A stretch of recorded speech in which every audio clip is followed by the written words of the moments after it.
ایاز بن غنم کے بارے میں یہ پتہ چلتا ہے کہ وہ موٹے کپڑے نہیں باریک کپڑے پہنتا ہے. اس نے گھر کے دروازے پر بواب بھی رکھا ہوا ہے, چوکیدار بھی رکھا ہوا ہے. تو حضرت عمر رضی اللہ تعالیٰ عنہ محمد بن مسلمہ کو بھیجتے ہیں. محمد بن مسلمہ جاتے ہیں اور جا کے تحقیق کرتے ہیں تو ایسا ہی پاتے ہیں, تو ان کو وہیں گرفتار کر کے لے آتے ہیں اور حضرت عمر کے دربار میں پیش کیا جاتا ہے. چھڑی اس کے ہاتھ میں دے کر فرماتے ہیں جاؤ تم بکریاں چرایا کرو, تم گورنری کے لائق نہیں ہو. ایک گورنر کو بکریاں چرانے پہ لگا دیتے ہیں اس لیے کہ تم نے ان اصولوں سے, ان ضابطوں سے انحراف کیا ہے جو ایک سلطنت کے ذمہ دار کے لیے لازم اور ضروری ہیں.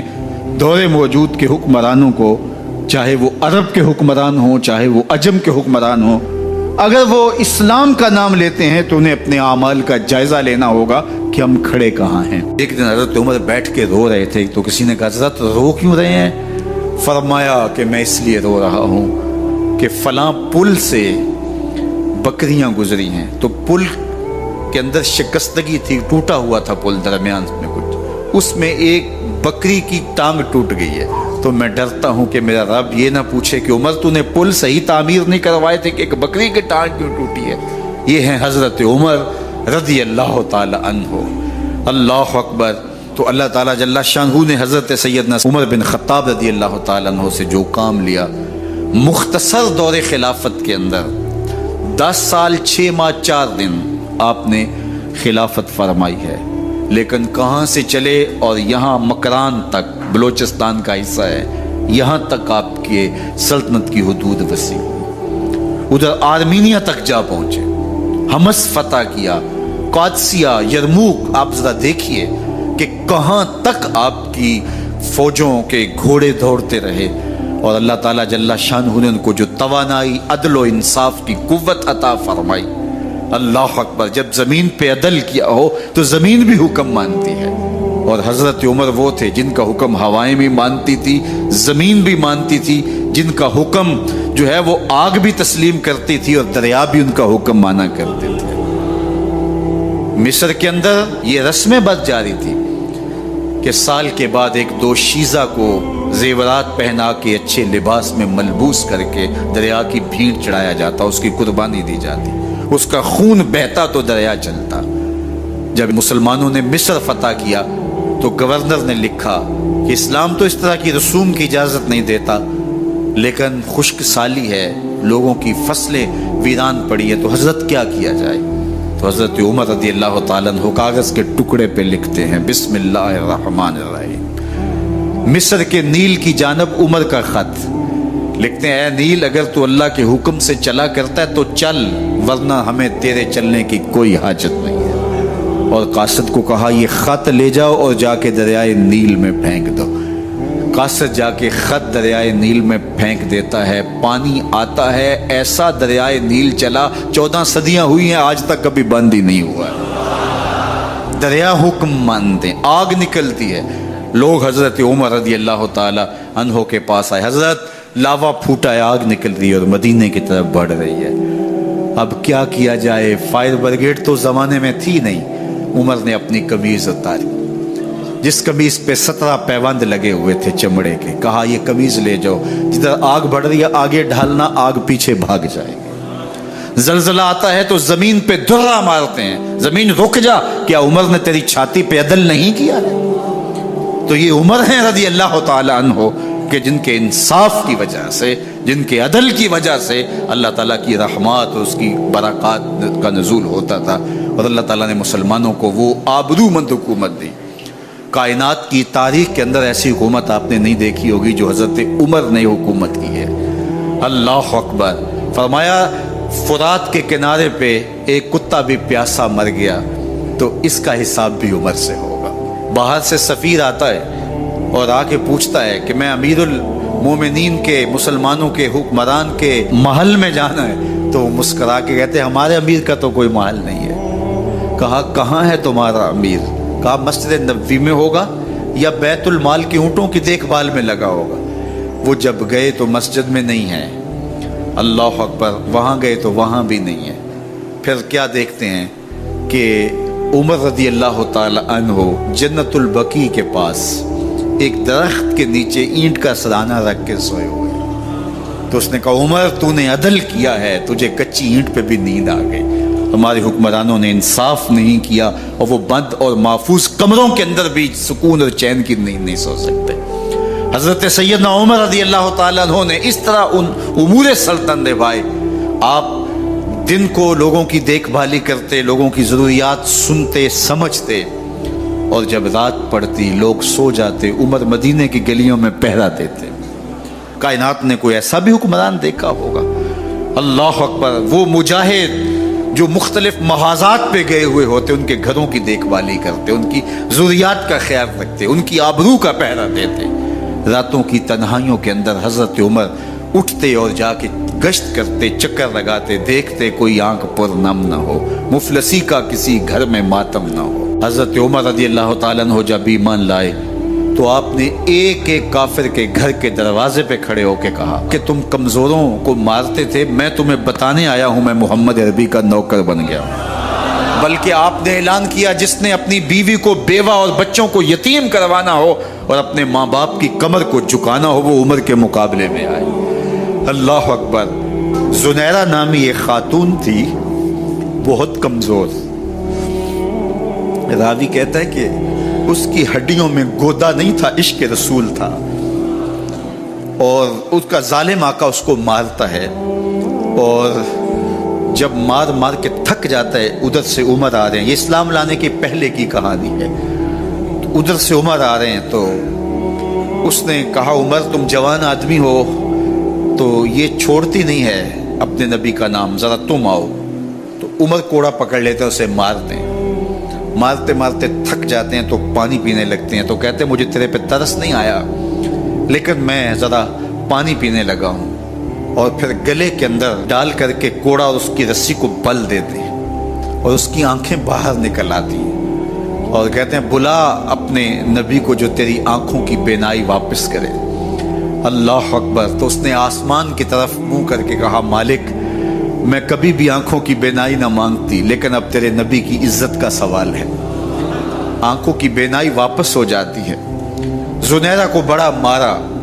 آج عمر گلیوں میں آنکھوں میں آنسو ہیں اور عجیب دلے بے تاب ہے, اور کہتے ہیں آؤ بھائی میں حضور کا غلام بن گیا ہوں, تمہیں بتانے آیا ہوں. زنیرہ نے موڑ کاٹا تو آگے عمر یہ آواز دے رہے تھے. زنیرہ ایک کونے پہ کھڑے ہو کے رو کے کہتی عمر تم تو بڑے اس دن جوش و غضب میں تھے اور تم مارتے ہوئے تھکتے نہیں تھے.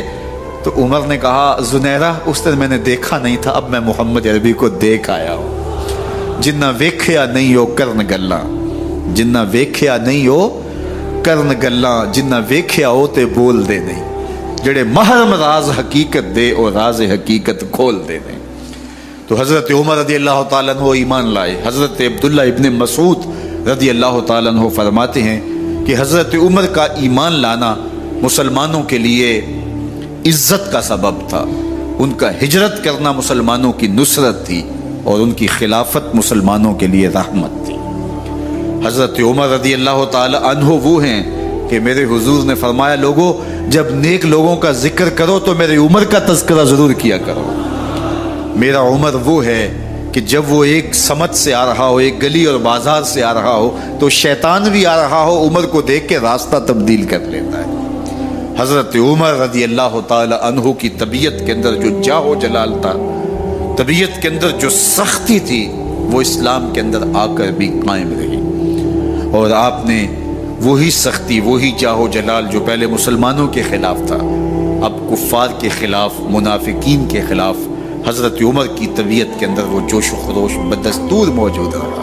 لیکن جس دن آپ خلیفہ بنے تو اس دن آپ نے ممبر پہ چڑھ کے جو خطبہ دیا اس میں کہا لوگوں میں سخت اس لیے تھا کہ رسول اللہ نرم تھے, پھر میں سخت اس لیے تھا کہ حضرت ابوبکر صدیق نرم تھے, اب میں تخت خلافت پہ بیٹھا ہوں, اب میری سختی جو ہے وہ نرمی میں تبدیل ہو گئی. صرف فاسقوں, فاجروں اور باغیوں کے لیے میں سخت ہوں, باقی تمہارے لیے نرم ہوں.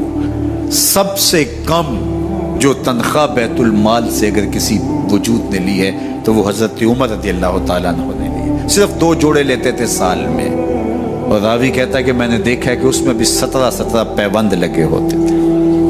حضرت عمر رضی اللہ تعالیٰ عنہ کا طرز زندگی، آپ کا انداز معاشرت اور آپ کا انداز خلافت، ہر لمحہ آپ کی زندگی کا اٹھا کے دیکھیے کتنی مرتبہ قرآن حضرت عمر کی رائے کے مطابق نازل ہوا ہے۔ اللہ تعالیٰ جل شانہ نے ان کو صاحب الہام بنایا تھا۔ ہر امت میں کوئی صاحب الہام ہوتا ہے، حضور کی امت کا صاحب الہام حضرت عمر رضی اللہ تعالیٰ، اور آقا کریم نے انہیں اپنا وزیر قرار دیا۔ فرمایا میرے 2 وزیر آسمانوں میں ہیں، 2 وزیر زمینوں میں ہیں۔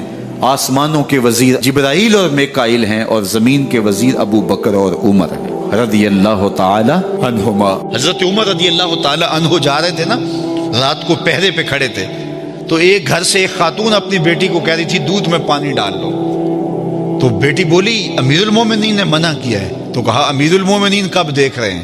تو بیٹی بولی امیر المومنین نہیں دیکھ رہے، ان کا رب تو دیکھ رہا ہے۔ حضرت عمر دروازے پہ نشان لگایا تو آ گئے۔ دن کے اجالے میں پھر اس گھر کے دروازے پہ گئے اور صاحب خانہ سے کہا کہ اپنی بیٹی کا رشتہ میرے بیٹے کے لیے دے دو۔ امیر المومنین سوالی بن کے کھڑا ہے اس گھر میں، کہا اس بیٹی کا رشتہ مجھے دے دو۔ ان کو اور کیا چاہیے تھا؟ امیر المومنین کے بیٹے کے لیے رشتہ قبول کر لیا گیا۔ پھر اللہ تعالیٰ جل شانہ ان کو ایک بیٹی دی، اس بیٹی سے اللہ نے ایک بیٹا انہیں دیا، اس بیٹے کا نام حضرت عمر بن عبدالعزیز ہے۔ تو جب مائیں اللہ سے ڈرنے والی ہوں، تنہائی میں ڈرنے والی ہوں، تو پھر اولادیں ایسی ہوتی ہیں۔ اپنی اولادوں کی تربیت کرو، جب بچے چھوٹے ہی ہوں تو ان کے تصور میں یہ بات اچھی طرح سے راسخ کر دو کہ اللہ دیکھ رہا ہے۔ پھر وہ کبھی رشوت نہیں لیں گے کہ اللہ دیکھ رہا ہے، اور وہ کبھی خیانت نہیں کریں گے کہ اللہ دیکھ رہا ہے، وہ کبھی ملک کے راز کو نہیں بیچیں گے کہ اللہ دیکھ رہا ہے، وہ جو ہے وہ بد نگاہی نہیں کریں گے کہ اللہ دیکھ رہا ہے۔ جہاں کوئی کیمرہ نہیں پہنچتا، جہاں سیکورٹی نہیں پہنچتی، جہاں کوئی ایجنسی نہیں پہنچتی، وہاں یہ عقیدہ پہنچتا ہے کہ میرا اللہ مجھے دیکھ رہا ہے۔ تو یقین کی یہ دولت زندگی کا نور ہے، زندگی کا جمال ہے، اور ماہ سیام میں اللہ تعالیٰ اس عقیدے کو روحوں میں اتار دیتا ہے اور باطن میں جذب کر دیتا ہے۔ تو اس کو اپنے اندر اچھی طرح سے ہم اتار کر کے اپنی زندگی میں چراغاں کر سکتے ہیں اور اندھیرے دور کر سکتے ہیں۔ یہ تیقن کہ میرا اللہ مجھے دیکھ رہا ہے، میں اپنے رب کی نگاہوں میں ہوں۔ ارا زبیباً نملۃ سودا، کالی رات کے اندھیرے میں کالے پہاڑوں کی کوکھ میں گہرا غار ہے، اس غار میں چیونٹیوں کا سوراخ ہے، اس میں جب چیونٹی چلتی ہے اور وہ بھی سیاہ رنگ کی ہے، رات کی بھی سیاہی ہے، پتھر بھی کالا ہے اور چیونٹی بھی کالے رنگ کی، سینہ سنگ پر اس چیونٹی کے چلنے کی وجہ سے ایک وہمی اور گمانی لکیر بنتی ہے جس کو خوردبین سے دیکھنا بھی ممکن نہیں۔ تمہارا رب اس کو یوں دیکھتا ہے جس طرح دیوارے چین کو دیکھتا ہے۔ تو کیا ذہن اور دماغ کی سکرین پہ آنے والے خیالات سے وہ غافل ہو سکتا ہے؟ کیا وسوسوں سے وہ غافل ہو سکتا ہے؟ تو آئیے اس یقین اور اس تیقن میں جینے کا گر سیکھیے۔ دیکھیے زندگی کتنی نور نلا نور ہو جائے گی کہ میرا اللہ مجھے دیکھ رہا ہے، میرا اللہ مجھے ملاحظہ کر رہا ہے، میں اس کی نظروں سے، اس کی نگاہوں سے پوشیدہ نہیں۔ جب حالات بہت کٹھن ہو گئے مکہ المکرمہ کے اور اللہ کی طرف سے ہجرت کا حکم آنے والا تھا، تو حضرت ابو بکر رضی اللہ تعالی عنہ کو حضور نے کہا کہ اے ابو بکر تیار رہنا، امر الہی کے آتے ہی ہم اس شہر کو چھوڑ دیں گے۔ اور پھر وہ وقت آیا کہ جب کفار نے حضور کے گھر کا محاصرہ کر لیا، آقا کریم علیہ السلام کو معاذ اللہ شہید کرنے کے ارادے سے ارد گرد جمع ہو گئے۔ آقا کریم علیہ السلام نے ہاتھ میں خاک پکڑی اور سورہ یاسین پڑھتے ہوئے ان کی آنکھوں میں جھونکتے ہوئے حضور گزر گئے اور انہیں پتہ بھی نہ چلا، اور وہ مکان کا محاصرہ کیے ساری رات کھڑے رہے۔ صبح بستر سے حضرت علی المرتضیٰ اٹھے، اللہ اکبر، تو آقا کریم علیہ السلام نکل گئے اور حضرت ابو بکر صدیق کے گھر تشریف لے گئے۔ اب دروازے کو دستک دینے لگے تو آواز آئی حضور میں حاضر ہوں۔ حضرت ابو بکر صدیق تیار کھڑے تھے، تو کہا ابو بکر تم تیار ہو؟ کہا حضور آپ نے کہا نہیں تھا کہ تیار رہنا، کبھی ہجرت کا حکم آ سکتا ہے، تو میں تو اس دن سے ہی تیار رہتا ہوں کہ کب حضور آئیں اور جو فرمائیں میں وہی کروں۔ اور پھر وہاں سے لے کے حضور کو وہاں تک گئے، اور جبل سور کی چوٹی پر وہ غار ہے، اللہ اکبر، اس غار میں جانے سے قبل حضور کو باہر بیٹھنے کا کہا، عرض کی حضور ذرا میں غار کے اندر کہ ماحول کا جائزہ لے لو۔ غار کے اندر اترے، پہلے اس کو صاف کیا غار کو، پھر دیکھا جگہ جگہ سوراخ تھے، تو اپنا امامہ پھاڑ کے قمیض اتار کے اس کے ٹکڑے کر کے ان سوراخوں میں کپڑا دے دیا۔ 2 سوراخ ایک روایت کے مطابق، اور ایک روایت کے مطابق 1 سوراخ بچ گیا، اس میں اپنی ایڑی رکھ دی، اور پھر آواز دی جان عالم اندر تشریف لائی۔ تو آقا کریم علیہ الصلوۃ والسلام غار میں چلے گئے، تو سیدنا صدیق اکبر رضی اللہ تعالی عنہ نے اپنی گود میں آپ کا سر رکھا اور حضور لیٹ گئے۔ اللہ اکبر، کیا منظر ہوگا! صدیق اکبر نے حضور کو دیکھا اور جی بھر کے دیکھا، اور ایسا دیکھا کہ کوئی اور شریک بھی نہیں تھا۔ یہ واقعہ حضرت سیدنا عمر سے روایت ہے، کتب صحاح میں ہے، اور حضرت عمر رضی اللہ تعالی عنہ یہ بات بیان کرتے ہوئے رو پڑے، اور آپ کہا کرتے تھے کہ ابو بکر یہ غار والی نیکی مجھے دے دیں اور میری ساری زندگی کی نیکیاں لے لیں۔ اللہ اکبر۔ تو حضور علیہ الصلوۃ والسلام حضرت ابو بکر صدیق کی آغوش میں ہیں۔ اب ہوا کیا کہ سانپ نے جب ہر راستہ مسدود پایا تو خیر وہ اس راستے پہ پہنچا جہاں انسانی گوشت نظر آیا، تو سانپ نے پھر ڈنگ لگایا۔ سانپ کا ڈنگ اچانک، تو انسان تو کپ کپا کے رہ جاتا ہے، اچانک تو چیونٹی کاٹ جائے تو انسان کپ کپا کے رہ جاتا ہے، چھپکلی گر جائے اچانک تو بندہ اپنے وجود کو جو ہے وہ متوازن نہیں رکھ پاتا۔ تو نیچے سے سانپ اور وہ ڈنگ لگا رہا ہے، لیکن لفظ سنیے، یہ حضرت عمر کی روایت ہے کہ حضرت سیدنا صدیق اکبر نے اپنی ٹانگ کو جنبش نہیں آنے دی، مخافت ان یتنبہ رسول اللہ، اس ڈر سے کہ کہیں حضور بیدار نہ ہو جائے۔ ساری توجہ ادھر رہی، بے اختیار آنکھوں سے آنسو ڈھلک پڑے، درد کی شدت اتنی تھی، اور آنسو گرے تو حضور کے رخسار پہ۔ آقا کریم بیدار ہو گئے۔ بیدار ہوتے ہی میرے حضور نے کہا ما لک یا ابا بکر، ابو بکر کیا ہوا؟ تو یہ ہوتی ہے ہنگامی صورتحال۔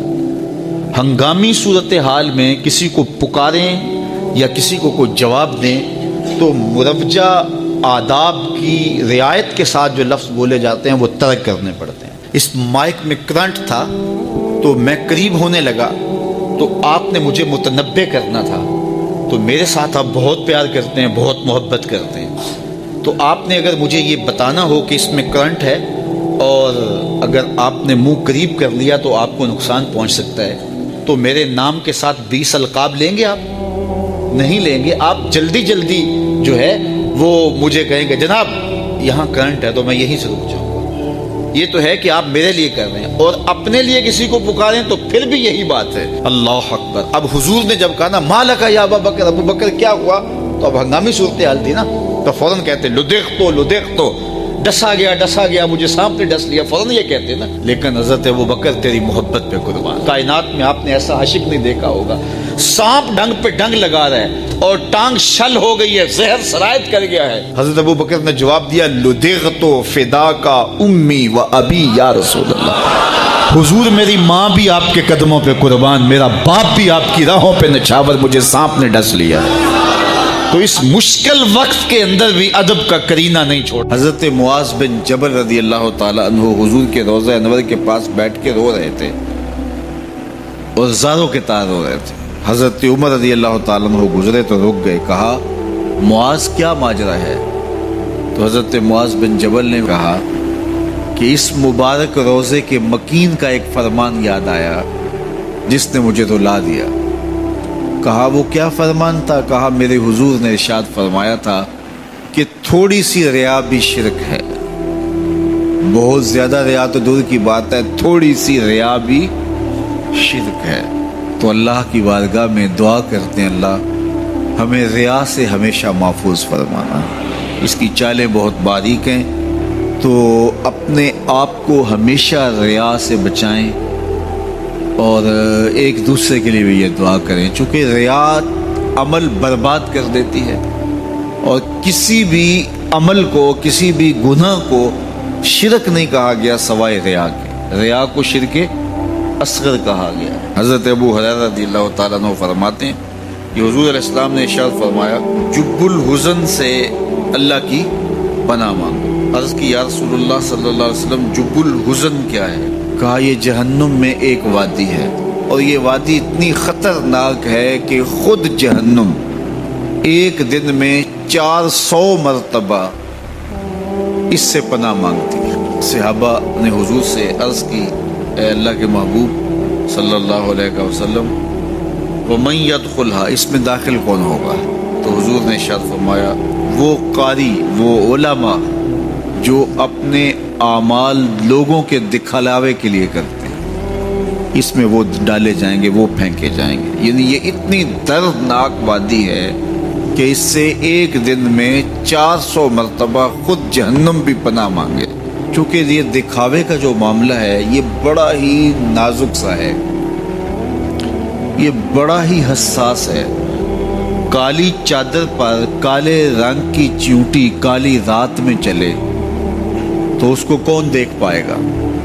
یعنی اس کا پتہ ہی نہیں چلتا۔ لیکن جو ریا ہے اس کی چال اس سے بھی زیادہ باریک ہے۔ بندہ باز کا سمجھ رہا ہوتا ہے کہ میں ٹھیک ہی چل رہا ہوں، لیکن پردے کے پیچھے ریا چل رہی ہوتی ہے۔ یعنی کسی کو سمجھ نہ آئے یہ تو دور کی بات ہے، بعض کا بندہ خود بھی جو ہے وہ غیر محسوس ریا کا شکار ہو رہا ہوتا ہے۔ اب یہ حدیث جو ہے وہ خاص طور پہ ہماری زندگی کے اندر ہمیں پلے باندھنے کی ہے، اور ہمیشہ اگر یہ حدیث ہمیں ملحوظ رہے تو کبھی بھی ہمیں اپنے کام پر تکبر پیدا نہیں ہوگا کہ ہم نے اتنا کام کیا ہے، پتہ نہیں ہمارا کام کسی ریا کا شکار نہ ہو گیا ہو۔ تو اللہ سے قبولیت کی دعا کی جائے کہ اللہ جو توفیق ہے وہ بھی تیری جانب سے ہے، اور مالک قبولیت بھی تیرے کرم سے ہے، ہماری طرف سے کوتاہیاں ہی کوتاہیاں ہیں۔ اس لیے مالک جو ہمیں معلوم ہے ہم اس کی بھی معافی مانگتے ہیں، اور جو معلوم نہیں ہے، جو باریک چالیں ہیں، اللہ اس سے بھی ہم معافی طلب کرتے ہیں، اور اللہ ہم سب کو اپنی پناہوں کا حصار عطا فرمائے۔ حضرت کعب احبار تابعی ہیں، لیکن چونکہ پچھلی کتابوں کے عالم تھے اور پھر دین اسلام کو بھی بڑے غور سے، تدبر سے، دقت نظر سے، امعان نگاہ سے پڑھا، تو ان کی رائے بڑی مضبوط اور معتبر ہوتی تھی۔ تو صحابہ ہو کر تابعی سے پوچھتے تھے، تو بڑا چھوٹے سے پوچھتے تو حرج ہے نہیں ہے۔ تو حضرت کعب سے حضرت عمر رضی اللہ تعالیٰ عنہ نے کہا، اے کعب تم بتاؤ ارباب علم کون ہیں، علم والے کنہیں کہا جاتا ہے؟ تو حضرت کعب نے جو جواب دیا سنو، یہ ان کی زندگی کا نچوڑ تھا۔ 2 شریعتیں جو انہوں نے پڑھی تھی اس سے انہوں نے جو خلاصہ نکالا، اور حضرت عمر نے پوچھا تو انہوں نے ان کو بتایا، اہل علم وہ ہیں جو جانتے ہیں اس پہ عمل کرتے ہیں۔ حضرت عمر نے کہا ٹھیک، مطمئن ہو گئے کہ میرا بھی یہی خیال ہے۔ اب بہت سارے لوگ ہیں عالم ہونے کے باوجود ان کے سینے پہ علم سے خالی ہو جاتے ہیں۔ آپ نے پچھلی شریعتیں بھی پڑھی ہے، اسلام کا بھی مطالعہ کیا ہے، تو آپ مجھے بتائیے کہ وہ کون سی شے ہے جو سینے سے علم کو نکال دیتی ہے؟ تو حضرت کعب احبار نے کہا لالچ۔ جب عالم کے سینے میں لالچ آتا ہے تو لالچ ایک طرف سے داخل ہوتا ہے، علم دوسری طرف سے نکل جاتا ہے۔ تو کبھی بھی کسی بھی امر میں لالچ کو اپنے قریب نہ آنا۔ لالچ اندر محنت کے ساتھ حاصل کیا گیا علم جس پر عمل بھی ہو اس کو بھی نکال پھینکتا ہے، اس لیے طمع کو کبھی بھی اپنے قریب نہ آنے دینا۔ ایک شخص نے حضور علیہ السلام سے شر کے بارے سوال کیا، شر کیا ہے؟ فرمایا مجھ سے شر کے بارے نہ پوچھا کرو، مجھ سے خیر کے بارے میں پوچھا کرو۔ یہ بات حضور نے 3 مرتبہ کہی۔ پھر حضور نے ارشاد فرمایا، ظاہر سوال ہوا تھا جواب تو دینا تھا، فرمایا کہ سب سے بڑی شر علماء کی شر ہے۔ کسی بھی معاشرے کے اندر، کسی بھی قوم کے اندر جب علماء شریر ہو جائیں تو پھر کچھ باقی بچتا ہی نہیں۔ چوں کفر از خانہ کعبہ برخیزد کجا ماند مسلمانی۔ بزرگ کہتے ہیں جب کعبے سے کفر اٹھ کھڑا ہو تو پھر مسلمانی کہاں رہے گی؟ تو جب علماء ہی شر کے منبع بن جائیں، شر کے مصدر بن جائیں، ان کے وجود سے شر پھوٹے اور ان کی زبان ہی شر اگلے اور ان کے لہجے ہی نفرتیں بانٹیں، تو پھر مجھے بتاؤ کہ خیر کہاں ہو؟ اور سب سے بڑی خیر وہ بھی اچھے علماء ہیں۔ یعنی آپ اگر کائنات کے سب سے اچھے لوگ ڈھونڈنے نکلیں تو وہ بھی آپ کو علماء سے ہی ملیں، اور سب سے شریر لوگ ڈھونڈنے نکلیں تو وہ بھی علماء سے ملیں۔ تو اس لیے آپ معاشرے کے امت کے اچھے لوگ بننے کی کوشش کریں۔ اللہ مجھے آپ کو اپنی خاص پناہوں میں اور خاص کرم نوازیوں میں رکھے۔ اسلام کا وہ دور ہے کہ جب حضور مسجد نبوی سے باہر نکلتے ہیں تو آگے حضرت عمر و ابو بکر رضی اللہ تعالی عنہما کھڑے ہیں، چہرے کے اوپر عجیب اداسی ہے۔ کہا عمر ابو بکر اس وقت کیوں کھڑے ہو؟ عرض کی حضور بھوک نے گھر میں ٹکنے نہیں دیا، ہم نے چاہا حضور کا چہرہ دیکھ لیں تو کچھ پیاس بجھ جائے، کچھ بھوک مٹ جائے۔ حضور نے فرمایا میرا حال بھی یہی ہے، جس چیز نے تجھے گھروں سے نکالا ہے وہی چیز مجھے گھر سے نکال لائی ہے۔ چلتے ہوئے حضرت ابو ایوب انصاری کے گھر کے قریب سے گزرے،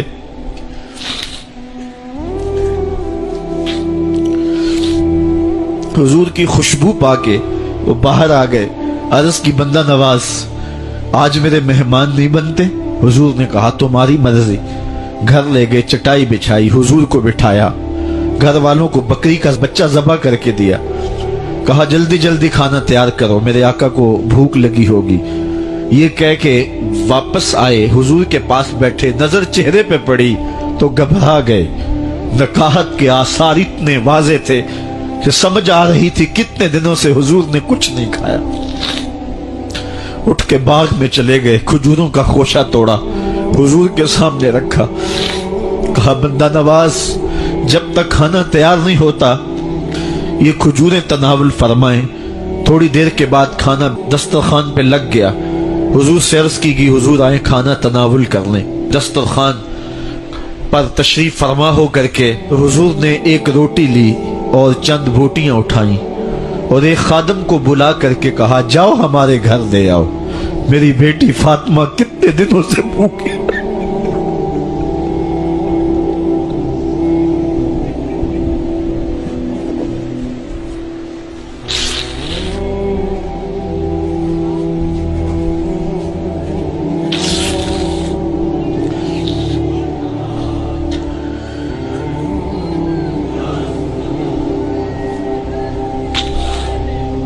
کہا جاؤ ہمارے گھر دے آؤ، میری فاطمہ کتنے دنوں سے بھوکی بیٹھی ہوئی ہے۔ مال کے کونین ہیں گو پاس کچھ رکھتے نہیں، دو جہاں کی نعمتیں ہیں ان کے خالی ہاتھ میں۔ آپ کو پتا ہوگا کہ جب میرے حضور کا وصال ہوا ہے تو حضور کی ایک زرہ ایک یہودی کے گھر میں گروی رکھی ہوئی تھی، حضور نے زرہ رکھ کر کے اس سے قرض لیا ہوا تھا۔ یہ اسلام کی غربت کی کہانی ہے، اور پھر اللہ نے اسلام کو امارت کے رنگ بھی دیے۔ اقبال کہتا ہے زوال بندہ مومن کا بے زری سے نہیں، یہ نہیں ہے مسئلہ، مسئلہ پستی ہے، زبوحالی ہے، تعلیمی انحطاط ہے، عملی انحطاط ہے، مرکز سے جو ہے وہ دوری ہے، دامن رسالت ماب کو چھوڑ دیا ہے، پھر رسوائیاں مقدر نہیں ہوں گی تو کیا ہوں گی۔ آئیے ابھی بھی موقع ہے، توبہ کا دروازہ بند نہیں ہوا، رب سے بھی معافی مانگ لیں۔ گنبد خضرا کے مکین کے حضور بھی ہاتھ جوڑ کے کہیں چھوڑ کے آپ کا دامن رحمت، آقا ہم سے بھول ہوئی، کھو دی اپنی قدر و قیمت، آقا ہم سے بھول ہوئی، دیکھ ہماری آنکھ مچولی، اپنے سینے اپنی گولی، بھول گئے ہم درس اخوت، آقا ہم سے بھول ہوئی۔ علامہ اقبال فرماتے ہیں آؤ اگر تم دوبارہ اسی عروج کو دیکھنا چاہتے ہو تو دامن مصطفیٰ کو تھام لو۔ سارا فلسفہ اقبال نے اپنے اس ایک شعر میں نچوڑا کی محمد سے وفا تو نے تو ہم تیرے ہیں، یہ جہاں چیز ہے کیا لوح و قلم تیرے ہیں، پھر لوح بھی تیرے ہاتھ میں دے دیں گے، قلم بھی تیرے ہاتھ میں پکڑا دیں گے، تختی بھی تیرے پاس ہوگی، قلم بھی تیرے پاس ہوں گے، پھر تیری تقدیر کے فیصلے واشنگٹن میں نہیں ہوں گے، پھر خدا بندے سے خود پوچھے گا بتا تیری رضا کیا ہے۔ ایک شخص کو پکڑ کر لوگ لے آتے ہیں کہ اس شخص نے ہمارے باپ کو قتل کر دیا۔ حضرت عمر رضی اللہ تعالیٰ عنہ نے پوچھا کیا ماجرا ہے بھائی؟ اس نے کہا جی واقعی میں ان کے باپ کا قاتل ہوں، لیکن میں نے قصداً قتل نہیں کیا، ہوا یہ کہ میں ایک مسافر ہوں، جا رہا تھا، راستے کے اندر سبز چراگاہ تھی، میرا اونٹ بھوکا تھا، اس چراگاہ میں داخل ہو گیا، اس کے بوڑھے باپ نے پتھر اٹھایا اور میرے اونٹ کو مارا، اس کی آنکھ نکل گئی، مجھے بڑا غصہ آیا، میں نے وہی پتھر اٹھا کر اس کے باپ کو دے مارا، لیکن وہ ایسے ٹکانے پہ لگا کہ اس کا باپ فوراً فوت ہو گیا۔ میرا قصد اور ارادہ نہیں تھا، لیکن بہرحال میں اس بات کا اقراری ہوں کہ میں نے اس کے باپ کو قتل کر دیا ہے۔ آپ جو حکم سنائیں میں اس کو قبول کروں گا، لیکن میں ایک مہلت مانگتا ہوں کہ میرے دوست، میرے بھائی کی کوئی رقم میرے ذمے ہے، میرے پاس اس نے امانت رکھی ہوئی ہے، اور وہ مجھے پتا ہے کہ میں نے کہاں چھپا کے رکھی ہوئی ہے۔ اگر آپ فیصلہ کر دیتے اور میری گردن کاٹ دی جاتی ہے تو وہ امانت جو میں نے رکھی ہوئی ہے سنبھال کر کے، میرے علاوہ کوئی جانتا بھی نہیں ہے، تو وہ اس تک کون پہنچائے گا؟ اگر آپ مجھے 3 دن کی مہلت دے دیں تو میں جا کر کے اس کی امانت اس کو واپس کر کے پھر واپس آؤں گا، پھر یہ پھندا پھانسی کا میں اپنے گلے میں ڈلوانے کے لیے تیار ہوں گا۔ حضرت عمر رضی اللہ تعالیٰ عنہ نے فرمایا کہ کوئی شخص تیری ضمانت دے دے تو ہم تجھے چھٹی دینے کے لیے تیار ہیں۔ اس نے دائیں بائیں دیکھا، پورے مدینے میں اس کا کوئی شناسہ ہی نہیں تھا، واقف ہی نہیں تھا، ایک اجنبی شخص تھا۔ حضرت ابو ذر غفاری کھڑے ہو گئے، کہا حضرت عمر میں اس کی ضمانت دیتا ہوں۔ ضمانت دے دی گئی، وہ چلا گیا۔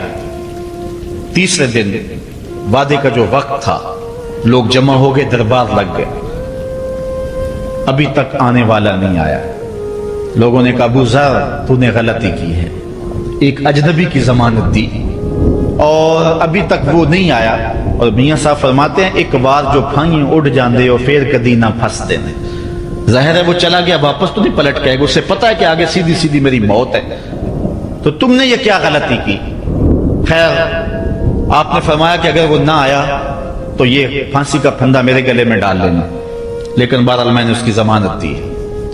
کچھ عرصہ بیتا کہ دور سے گرد و غبار اڑتا ہوا دکھائی دیا، جب صورت واضح ہوئی تو وہی شخص تھا۔ حضرت عمر فاروق رضی اللہ تعالیٰ عنہ کے دربار میں کھڑا ہو کہنے لگا حضرت کسی وجہ سے تاخیر سے پہنچا ہوں، معذرت چاہتا ہوں، اب جو حکم ہے پورا کیجیے۔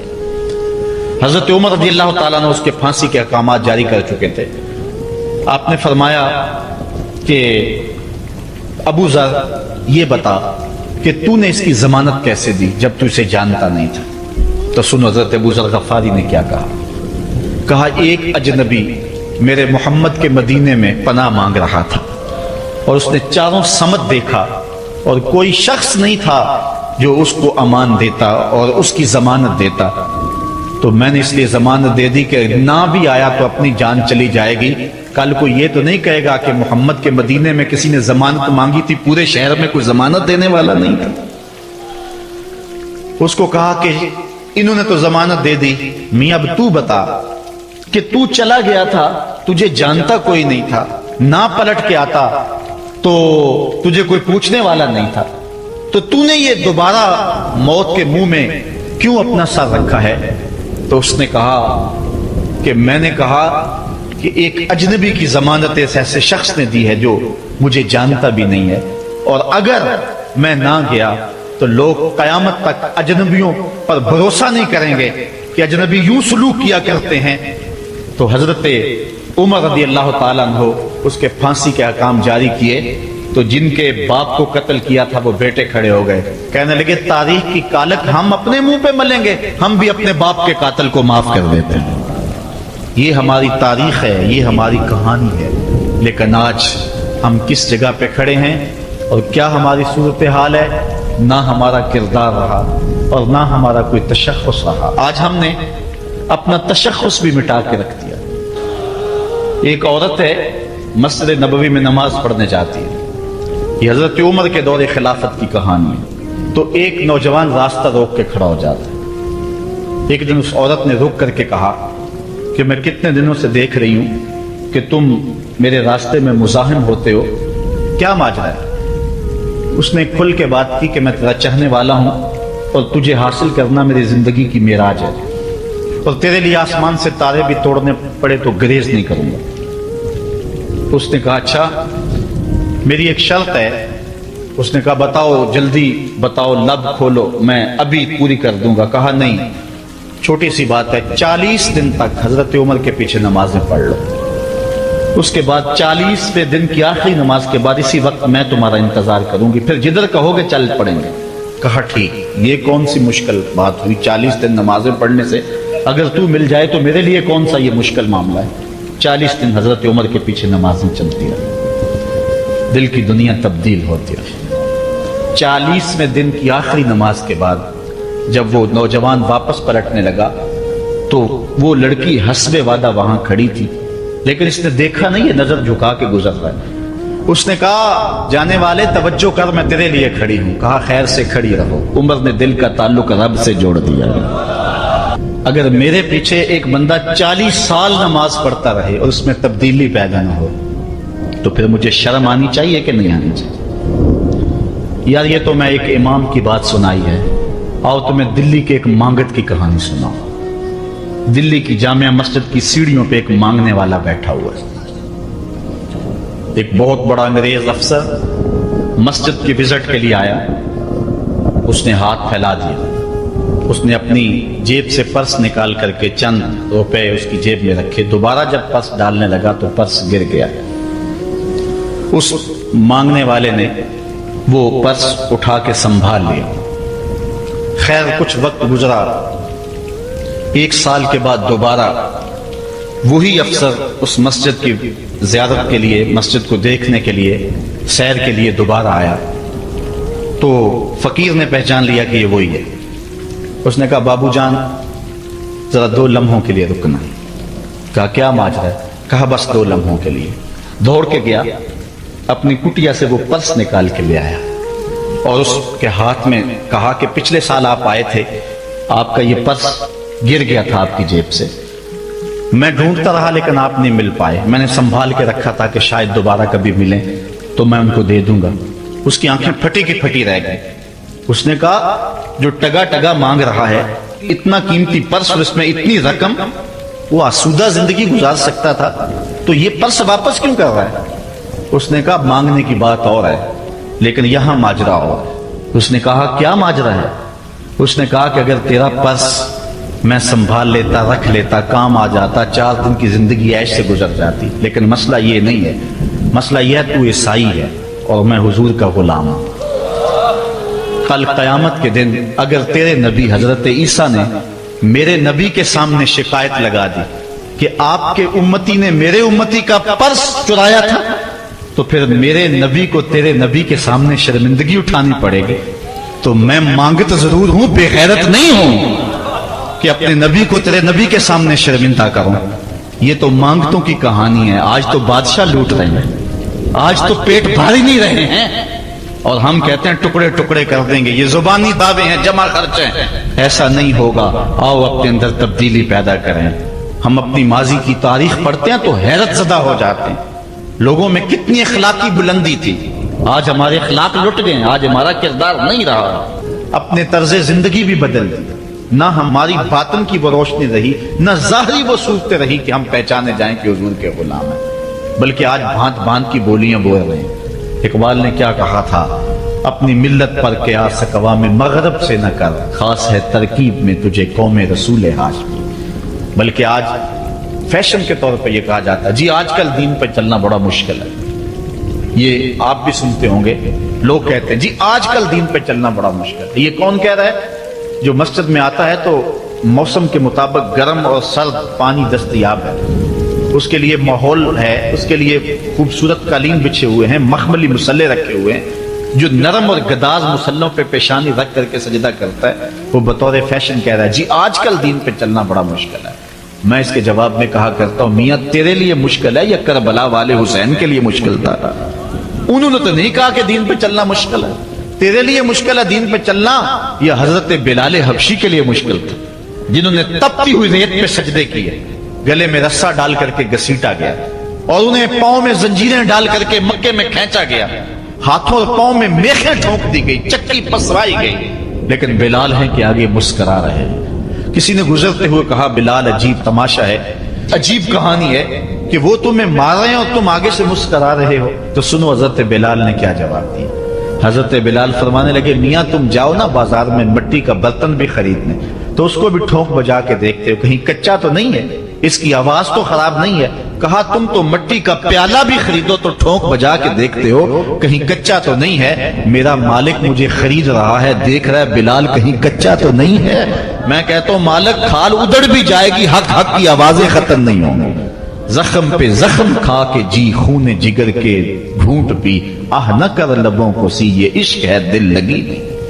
تو یہ ایک دین گریزی ہے, یہ عمل گریزی ہے. جی آج کل بڑا مشکل ہے. پہلی بات ہے مشکل ہو بھی تو ہمارے پاس کوئی دوسرا آپشن موجود نہیں ہے.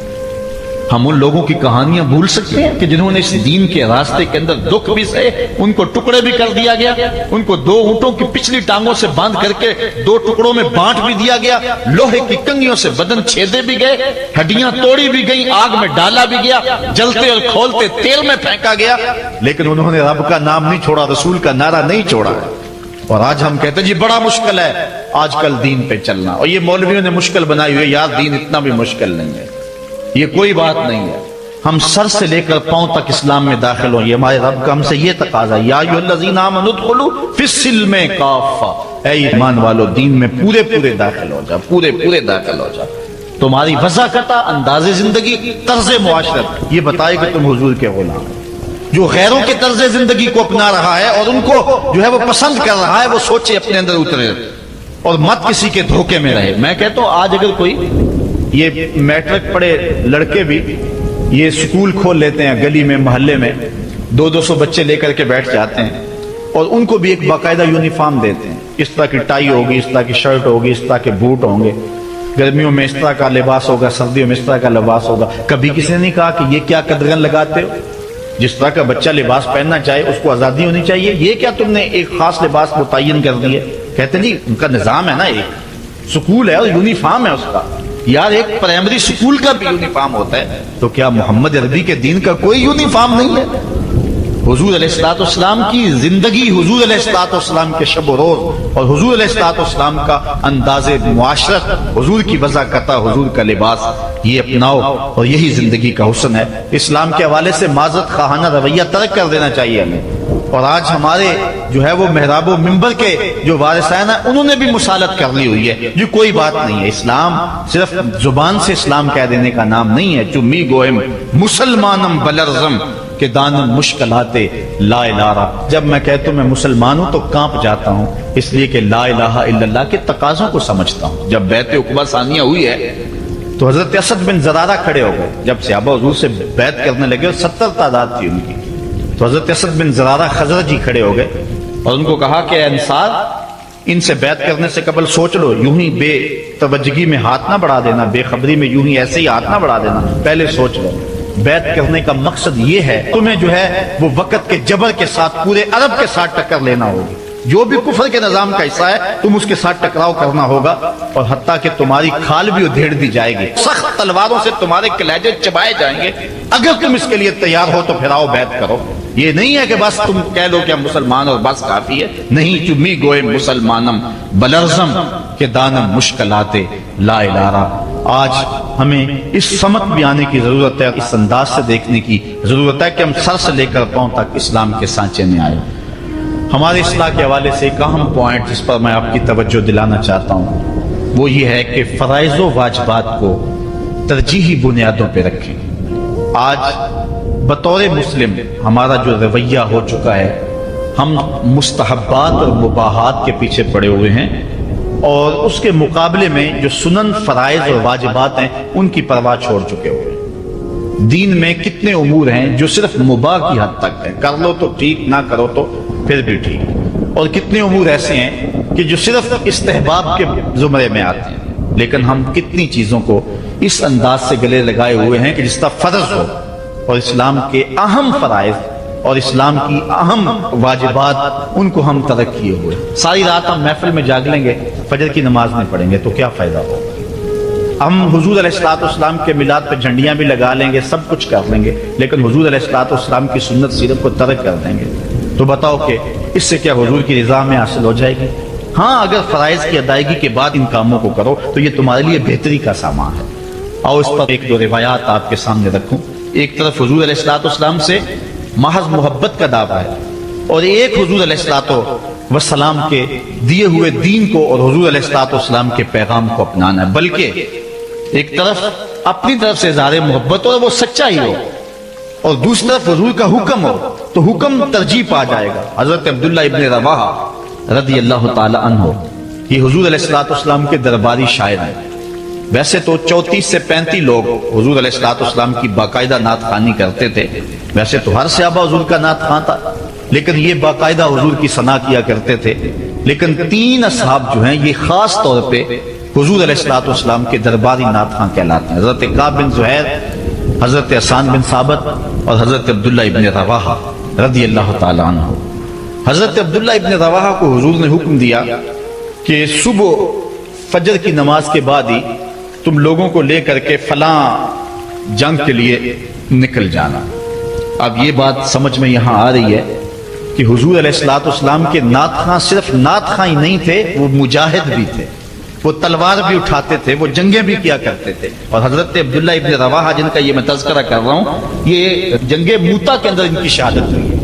یعنی یہ نہیں ہے کہ صرف زبانی دعویٰ اور جو ہے وہ عمل نہیں ہے، حضور علیہ الصلوۃ والسلام کی حرمت پہ حملہ ہو اور میدان کے اندر کوئی شخص نہ آئے اور اسٹیج کے اوپر جتنے مرضی دعوے کرتا رہے، اس کے دعوے قبول نہیں ہوں گے۔ تو اب حضرت عبداللہ ابن رواحہ رضی اللہ تعالیٰ عنہ کا عمل دیکھیے، نعت خواں بھی ہیں اور مجاہد بھی ہیں دین۔ حضور نے فرمایا عبداللہ ابن رواحہ ان لوگوں کو لے کر صبح چلے جانا۔ حضرت عبداللہ ابن رواحہ کے پاس تیز رفتار گھوڑا تھا، آپ نے سب لوگوں کو صبح رخصت کر دیا، لیکن خود رک گئے اس لیے کہ دن تھا جمعے کا۔ سوچا کہ دوبارہ پتہ نہیں حضور سے ملاقات ہو نہ ہو، جنگ پہ جا رہے ہیں، حالات کیا ہوں، اس لیے میں بعد میں تیز رفتار گھوڑے سے ان لوگوں کے ساتھ مل جاؤں گا، رک جاتا ہوں تھوڑی دیر، حضور کے پیچھے جمعہ المبارک کی نماز ادا کر لیتا ہوں، یہ اعزاز بھی مل جائے اور وہ حکم تھا وہ بھی پورا ہو جائے۔ تو حضرت عبداللہ ابن رواحہ رضی اللہ تعالی عنہ نے نماز جمعہ ادا کی۔ حضور علیہ الصلوۃ والسلام نے فرمایا اے عبداللہ بن رواحہ، میں نے تو تمہیں حکم دیا تھا کہ صبح تم چلے جانا، لیکن تم یہاں موجود ہو۔ عرض کی حضور میں نے یہ عزم کیا ہے کہ میں ان کے ساتھ شامل ہو جاؤں گا، لیکن رکا اس لیے ہوں تاکہ آپ کے ساتھ جمعۃ المبارک پڑھنے کی سعادت حاصل کر لوں۔ اب یہ سعادت چھوٹی نہیں تھی، حضور علیہ الصلوۃ والسلام کی اقتداء میں نماز اور وہ بھی نماز جمعہ کتنی بڑی سعادت ہے۔ لیکن حضور نے کیا فرمایا سنیے، اور اس مختصر سی بات سے بہت کچھ سمجھیے۔ حضور نے فرمایا لو انفقت ما فی الارض جمیعا ما ادرکت فضل غدوتہم، اے ابن رواحہ اگر تو زکات اس کے ضمن میں اگر جو ہے وہ محبت کے مظاہر بھی سامنے آ جائیں تو اس میں کوئی قباحت نہیں ہے۔ اور اس پر روایت حضرت عبداللہ بن قراد رضی اللہ تعالی عنہ سے، اور یہ صحیح بخاری میں موجود ہے کہ آقا کریم علیہ السلام نے وضو فرمایا اور وضو کا پانی زمین پر صحابہ گرنے نہیں دیتے، اپنے منہ پہ اور اپنے چہروں پہ مل لیتے ہیں۔ تو آقا کریم علیہ السلام نے فرمایا ما یحملکم علی ھذا، صحابہ تمہیں اس بات پر کس شے نے ابھارا ہے؟ میرے وضو کے پانی کو جو تم زمین پر نہیں گرنے دیتے تو اس کا سبب کیا ہے؟ تو حضرت عبد الرحمن بن قراد کہتے ہیں کہ صحابہ نے کہا قالوا حب اللہ ورسولہ، اللہ اور اس کے رسول کے پیار نے ہمیں اس بات پہ ابھارا ہے۔ تو حضور علیہ الصلوۃ والسلام نے جو ارشاد فرمایا اس عمل سے نفی نہیں کی، لیکن ساتھ حضور نے فرمایا جو چاہتا ہے اللہ اور اس کا رسول اس سے پیار کرے اور وہ اللہ اور اس کے رسول سے پیار کرے، اسے 3 چیزوں کا خیال رکھنا چاہیے۔ ایک، جب بھی بولے سچ بولے، اور جب بھی اس کے پاس کوئی امانت رکھے تو امانت کو ادا کرے، اور اپنے ہمسایوں کے ساتھ حسن سلوک کرے۔ یعنی اگر وہ اس مظاہرہ محبت میں شامل ہو گیا اور حضور کے وضو کا پانی اس کے ہاتھ سے مس ہو گیا اور اس نے برکت سے اپنے منہ کے ساتھ مل لیا ہے، تو اس کا یہ مطلب نہیں ہے کہ جو باقی اعمال ہیں ان سے ان کو چھٹی مل گئی۔ یہ مفہوم ہے اس حدیث کا۔ اگر کوئی بندہ محفل میلاد منعقد کر لیتا ہے، دیگر امور مستحبات کی ادا کرتا ہے، تو اس کا یہ مطلب نہیں ہے کہ اب نماز نہ پڑھے اس کو کوئی پرواہ نہیں ہے، وہ بخشا گیا ہے۔ جس طرح کہ آج کل ہمارے ثنا خواں جو ہے تاثر دیتے ہیں کہ جو محفل میلاد میں آ گیا وہ بخشا گیا۔ اللہ تعالیٰ چاہے اس کے لیے کوئی مشکل نہیں ہے، لیکن جو دین ہے اس دین کو ہلکا کرنے والی بات ہے۔ بلکہ آج کل تو ممبر و محراب پر جنت اور دوزخ کا مذاق اڑایا جا رہا ہے۔ ایک بندہ کہہ رہا ہے کہ ہوئے تو کیڑی جنت دا کرنا ہے تذکرہ۔ میں نے کہا میاں اسی جنت کا جس جنت کے لیے حضور لمبے لمبے ہاتھ اٹھا کے دعا مانگا کرتے تھے اور فرماتے جب اللہ سے مانگو تو جنت الفردوس مانگو۔ اور ایک بولا کہ مجھے دیکھ کر جہنم کو بھی آئے پسینہ، ہمارے استاد فرمایا کرتے تھے بیٹے تیرے منہ میں آج طوطی بولتا ہے جو مرضی کہہ لے، یہ تو کل قیامت کے دن پتا چلے گا کہ پسینہ کس کو آتا ہے، تجھے آتا ہے یا جہنم کو آتا ہے۔ ایک بولا کہ قبر دا خوف دے دے کے لوکی مینو ڈرانے نے، لوگ کون ہے ڈرانے والے؟ تبشیر اور تنذیر یہ نبی کا منصب ہے، نبی کی شان ہے، مبشر اور نذیر یہ نبی کی شانیں ہیں۔ حضور نے ڈرایا بھی ہے، حضور نے بشارت بھی دی ہے، لیکن اس بات کا منبر پہ بیٹھ کر کے تمسخر اڑایا جا رہا ہے اور لوگوں کو بے عملی کی طرف لے جایا جا رہا ہے۔ اس لیے آپ اس بات پہ غور کریں، اس بات پہ توجہ کریں۔ دولت، شہرت، عزت، آبرو کیا اس دنیا کی سب سے بڑی دولت ہے؟ جو مل جائے تو اس پر بہت زیادہ شکر کرنا چاہیے۔ تو آئیے قرآن کھولیے، سورہ المومنون ہے، ارشاد فرمایا قد افلح المؤمنون، فلاح انہوں نے پائی جنہیں ایمان نصیب ہوا۔ تو اس کائنات میں سب سے بڑی نعمت جو حضرت انسان کو دی گئی ہے وہ دولت ایمان ہے۔ قیامت کے دن سب سے بڑی نعمت جو مومنین کو دی جائے گی وہ دیدار الہی ہوگا۔ تو جو آخرت میں دیدار الہی سے محروم ہو گیا اور دنیا میں ایمان سے محروم ہو گیا وہ حقیقی محروم ہے۔ ایک شخص چرخ میں اڑتا ہے، ہواؤں میں جھومتا ہے، جھولتا ہے، ہر دولت اس کو میسر ہے، عزت شہرت اس کی باندھی ہے، وقار تکریم اسے حاصل ہے، دنیا جانتی ہے، زمانہ سلوٹ کرتا ہے، جو چاہتا ہے وہ ہو جاتا ہے، ہر عیش و عشرت میسر ہے، لیکن اس کے سینے میں ایمان کا چراغاں نہیں، کوڈی مول نہیں ہے اس کا۔ اور ایک شخص جھونپڑے میں رہتا ہے، کھانے کے لیے کبھی مل جاتا ہے کبھی نہیں بھی ملتا، دنیا اسے پہچانتی بھی نہیں ہے، وہ معروف شخص بھی نہیں ہے، لیکن اس کے سینے میں ایمان کا چراغاں ہے، وہ خوش نصیب شخص ہے۔ میرے حضور کا ایک فرمان سنیے، حضور نے فرمایا میرے دوستوں میں سے قابل رشک دوست وہ ہے۔ حضور نے فرمایا میرے دوستوں میں سے، جس کو حضور دوست کہیں اس کی تو پھر قسمت پہ ناز کرنا چاہیے۔ کہا میرے دوستوں میں سے جو قابل رشک دوست ہے وہ ہے جس کا سامان دنیا تھوڑا ہے، نمازیں زیادہ ہیں، جب وہ چلتا ہے تو اس کی طرف اشارہ بھی نہیں ہوتا، یہ فلاں صاحب جا رہے ہیں، کوئی ایسا معروف شخص نہیں، کوئی بہت عہدہ ساتھ نہیں لگا ہوا کہ جب چلے تو لوگ کہیں یہ فلاں جا رہے ہیں۔ اللہ اکبر۔ پھر میرے حضور نے فرمایا کہ ثم نقد بیدہ، حضور نے ہاتھ سے چٹکی بجائی، ثم نقد بیدہ، ہاتھ سے چٹکی بجائی، اور پھر فرمایا اس کو موت بھی ایسے ہی آئی، اس کو موت بھی ایسے ہی آئی۔ پھر فرمایا قلت بواکی ہے، اس کو رونے والے بھی تھوڑے ہی تھے، اس کو رونے والے بھی زیادہ نہیں تھے۔ قلت تراسہ، اس کی وراثت بھی بہت لمبی نہیں نکلی۔ فرمایا میرے دوستوں میں قابل رشک دوست دیکھنا ہے تو یہ اس کا جنازہ جا رہا۔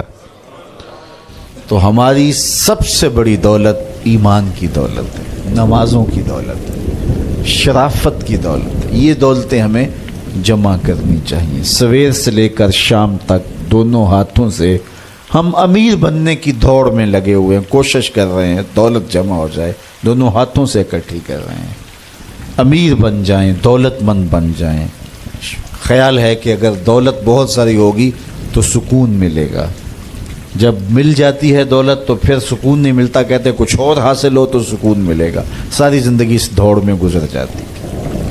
جس طرح دنیا کی دولت جمع کرنے کے لیے دوڑ لگاتے ہو، شرافتیں جمع کرنے کے لیے دوڑ لگاؤ، نجابتیں حاصل کرنے کے لیے دوڑ لگاؤ، سجدوں کی کثرت حاصل کرنے کے لیے دوڑ لگاؤ، صالح اعمال جمع کرنے کے لیے دوڑ لگاؤ۔ خوش نصیبی ہے، ہاں اپنے بچوں کے لیے کاروبار بھی کرو، رزق بھی کماؤ، دولت ضرورت کی تمہیں ہونی چاہیے تمہارے پاس، لیکن فرض کرو اگر نہیں بھی ہے تو اتنی بھی ٹینشن لینے کی ضرورت نہیں ہے، جو میسر ہے اس پہ راضی رہو۔